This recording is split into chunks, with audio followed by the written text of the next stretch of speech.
قبل ما نبتدي الحلقة كان في تعليق صغير سايبه اللي حابب يسمعه في آخر الفيديو. لا إله إله إلا الله إلا الله وأشهد أن محمدا رسول الله. رسول الله وعيسى رسول. Short and to the point so that we can entertain in the limited time as many questioners as we possibly can. Let us have the next question from the brother side. Assalamu alaikum. My name is Aditya Mashelkar and I work for Dubai First. We are a finance company. I have a very simple one-line question. What and why is the difference between Sunni Muslims and Shia Muslims? Walaikum assalam, brother Aditya. May peace be on you too. MashaAllah, speaking Arabic, salam means may peace be on you. Islam is the religion of peace. Here's the question, basic question, what is the difference between Sunni and Shia Muslim? Correct? Yes. Brother, there is no Sunni and Shia in the Quran. Read the Quran, there is no Sunni Shia in the Quran. Quran says in Surah Al-Imran chapter 3 verse number 103, وَاتَصِمُوا بِحَبْلِ اللَّهِ جَمِيعًا وَلَا تَفَرَّقُوا. Hold to the rope of Allah strongly and be not divided. You have to follow Allah and His Rasul. Follow the Quran and the authentic Hadith. Shiaism came later on because of political differences. It has nothing to do with Islam. In Islam there is no sect. Quran says in Surah Anam chapter 6 verse number 159, if anyone makes sects in the religion of Islam, O Prophet, have nothing to do with him. Allah will look after affairs. There are many verses in the Quran which say making sect in the religion of Islam is prohibited. There is no sect. All these are because of political differences that came. But in Islam, there is nothing like Shia Sunni. There is only Muslim. Muslim is a person who submits his will to God. So in that case, which belief is more correct, Shia or Sunni? The belief which believes in the Quran and the Sahih Hadith is correct. The belief. The person who believes in the teachings of Quran and the Sahih Hadith is correct. The moment you ask questions, if he gives reference from the Quran, he is correct. If he says, my Shaykh says this, my Shaykh said that, my Imam said this. If the saying of the Imam match with the Quran, we match with it.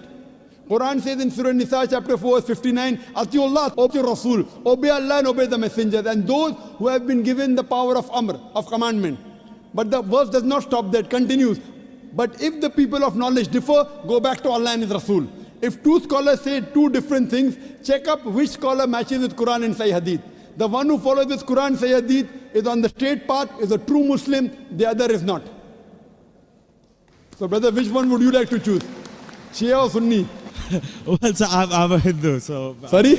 I'm a Hindu. I really don't know much, but it was just that I was curious to know about, No, where did I it thought, come from? I thought now you have to decide, should I become a Shia or a Sunni? No, not really, sir. So I I'm thought born a maybe- Hindu and I die a Hindu.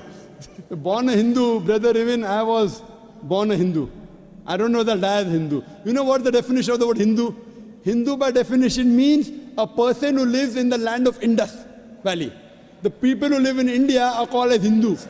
Correct. This word Hindu is not in any of the religious scriptures. It was first used by the Arabs. When the Arabs came to India, they gave the word Hindi hai. You know, when I go to Saudi and here they call me Hindi. Hindi means a person coming from India.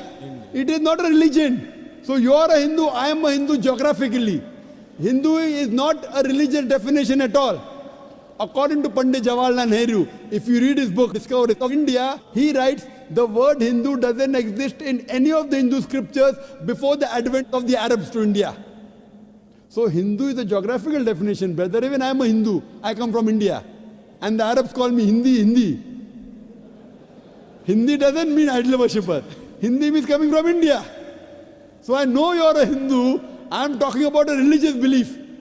If your religious belief, do you believe in one God?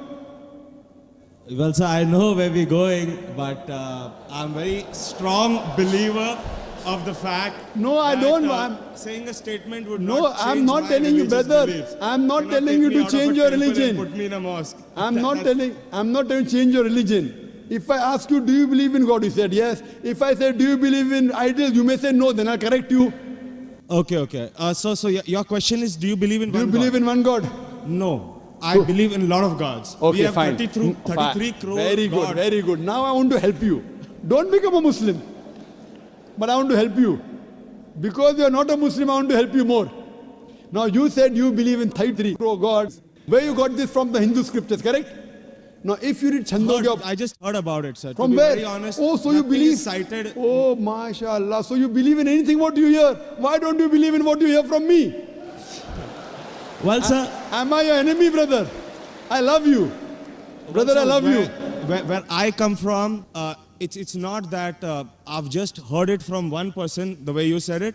But yeah, I've heard it from my parents, my uncles, and probably 1.2 billion people in India believe Fine. exactly the way I believe. Fine. So it's not I that disagree. all of us are doing something wrong. I'll correct you. There's I'll something tell which you. we are doing right, which is common between us, disagree. which I believe is Hinduism.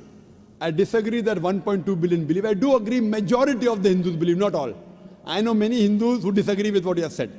Because those who have read the Hindu scriptures, where you get this from? From the scriptures. Correct. Anyone says from the mind, if your father tomorrow says 2 plus 2 is equal to 5, will you believe? If your Sir, father, I didn't hear you. if your father says 2 plus 2 is equal to 5, will you believe?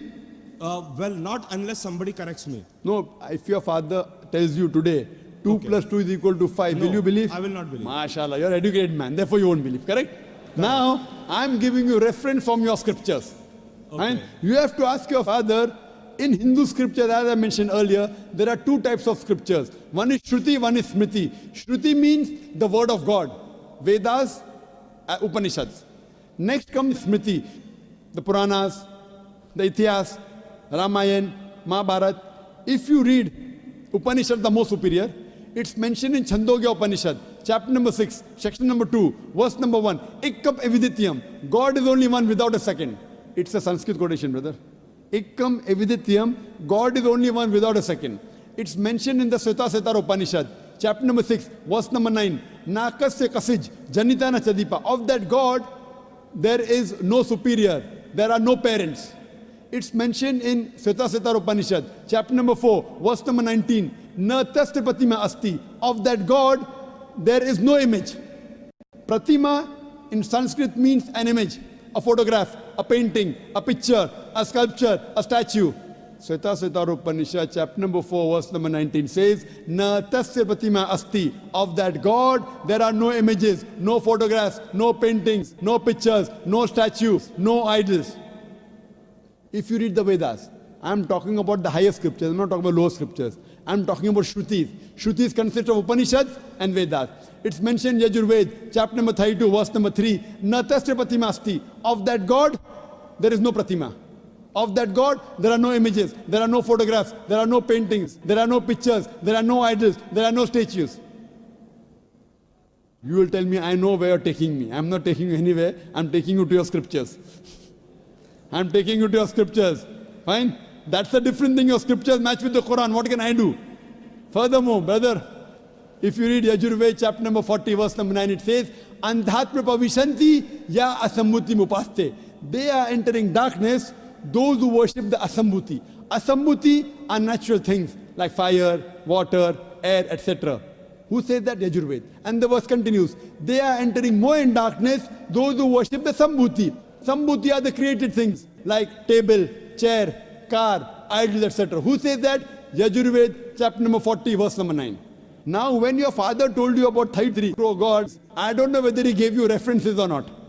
I am giving you references. You can take my references, note it down, take the video cassette, go and ask your father. Go and ask your Pandit. I am not telling you to believe me blindly, brother. You believed your father blindly, you did a mistake once. Don't do the mistake the second time.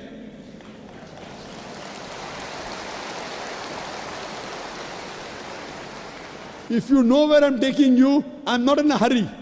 I want you to be a firm believer, not just because my father said. So tomorrow you can quote the scripture. Fine. Now if you are a Hindu, true Hindu, you should follow the scriptures. Like the sister that came earlier, she asked me question once, she asked me twice, she asked me third time, she got convinced. You don't get convinced, no problem. You take time. She got convinced with 3 questions. I'm not forcing you. It's not allowed in Islam. I'm only giving you guidance. Thank you for that, sir. I cannot give it unless Almighty God puts it in your heart. So if you want to search the truthfulness in Almighty God, all these references you can go and check up. Go and ask your father, go and ask your Pandit. I want not you, I want your father to come along with you, inshallah. Hope that answers the question. Thank you very much for all the information, sir. May God bless you. دكتور زاكر نايك من مواليد 18 أكتوبر 65، ومؤسس ورئيس مؤسسة البحوث الإسلامية، وهو أيضا مؤسس قناة السلام. دكتور زاكر نايك حصل على جوائز وألقاب كتير، حيث إن هو احتل المرتبة 89 في قائمة هند إكسبريس الأقوى هندي في عام 2010، وكان في 2009 محتل المرتبة رقم 82